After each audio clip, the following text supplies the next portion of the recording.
Sola pulang ke kampung. Tapi semua orang yakin dia sudah mati. Sola kembali ke desa Cisiliasari untuk menemui kekasihnya, Dara. Namun sejak perjalanan, suasana sudah aneh. Perdebatan dengan teman-temannya, kejadian janggal, dan firasat buruk mulai muncul. Sesampainya di desa, Sola justru dianggap hantu.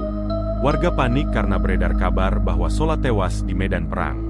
Situasi makin absurd saat ia berhadapan dengan Sigit, teman lamanya yang kini jadi kepala desa. Di tengah kekacauan itu, muncul sosok misterius Nenek Gayung alias Nenek Ayu, pemandu jenazah desa. Warga curiga, karena teror horor yang terjadi diduga berkaitan dengan ilmu hitam yang ia pelajari. Fakta mengejutkan terungkap.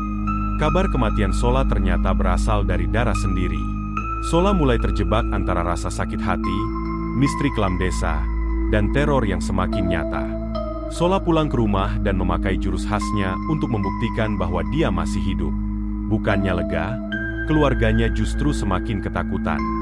Puncak emosional terjadi saat Sola mengetahui Dara akan menikah dengan Iqbal. Hatinya hancur. Situasi semakin kacau antara horor, konflik, dan komedi absurd. Tepat saat semuanya memuncak, Nenek Gayung muncul kembali, meninggalkan teror sekaligus tanda tanya besar. Apakah semua ini hanya salah paham, atau kutukan belum berakhir?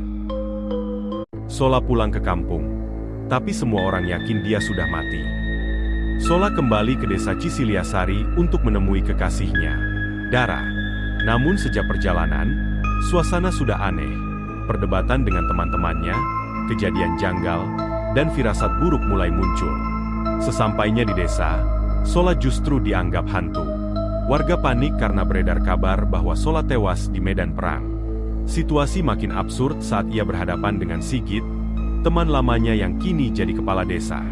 Di tengah kekacauan itu, muncul sosok misterius Nenek Gayung alias Nenek Ayu, pemandu jenazah desa. Warga curiga, karena teror horor yang terjadi diduga berkaitan dengan ilmu hitam yang ia pelajari. Fakta mengejutkan terungkap. Kabar kematian Sola ternyata berasal dari Dara sendiri. Sola mulai terjebak antara rasa sakit hati, misteri kelam desa, dan teror yang semakin nyata. Sola pulang ke rumah dan memakai jurus khasnya untuk membuktikan bahwa dia masih hidup. Bukannya lega, keluarganya justru semakin ketakutan.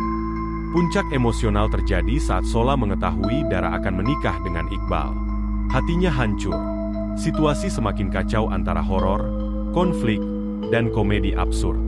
Tepat saat semuanya memuncak, Nenek Gayung muncul kembali, meninggalkan teror sekaligus tanda tanya besar.